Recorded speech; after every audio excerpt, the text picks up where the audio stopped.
This story begins in New Delhi, the home of the prominent late sculptor Mrinalini Mukherjee. Hundreds upon thousands of slides show us the monumental sculptures she produced and her remarkable imprint on art history. How do we begin to archive an artist's life work? And how do art archives shape our understanding of history?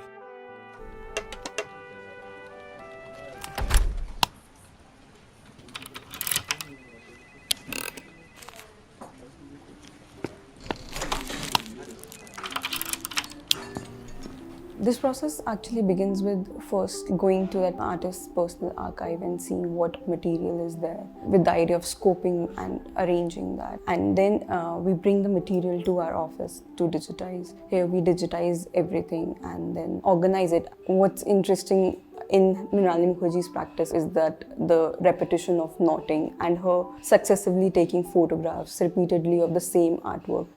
I was also connecting in some ways in the process of digitization of the works, so it's a repeated process of how you do it. Meanwhile, we are also thinking how do we want to present it, in what order, how the researchers' primary idea of how they want to frame the artist and its practice.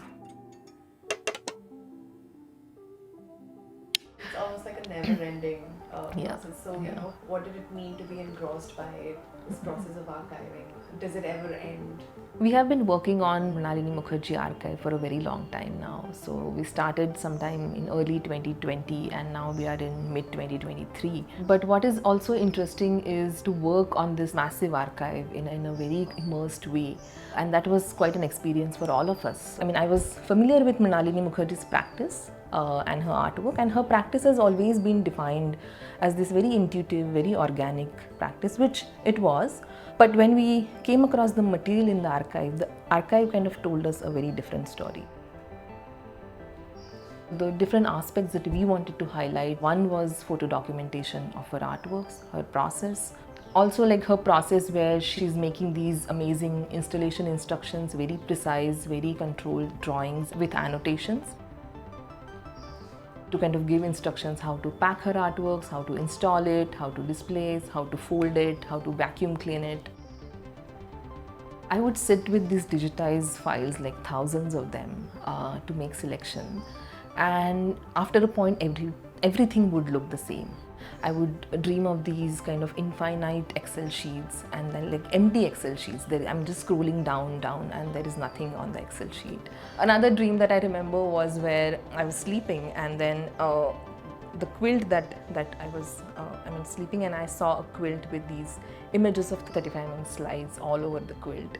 So I think it also kind of started having a different kind of afterlife altogether, in our minds, and it also kind of impacted how we worked on the archive. It's very interesting because artists are completely consumed and immersed in their interests and their pursuits, whatever they may be. And when you're working in an archive, you have access to the artist's preoccupation over this much time. And the labor of the work necessitates that you also sort of are immersed and are as preoccupied with them. Both the artwork and the personal archive are exhibited in Hong Kong for the very first time.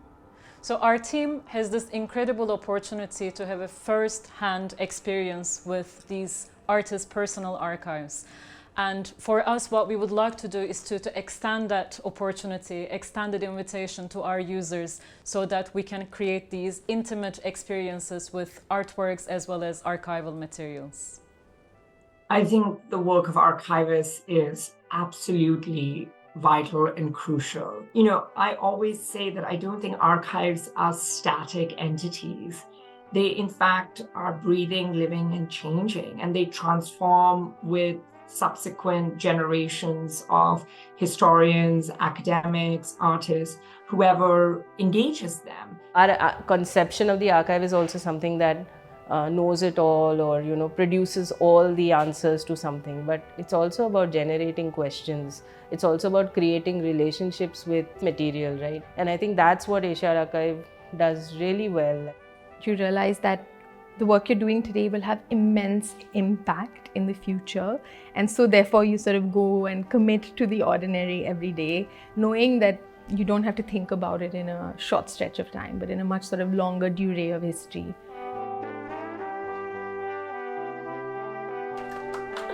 Thank you.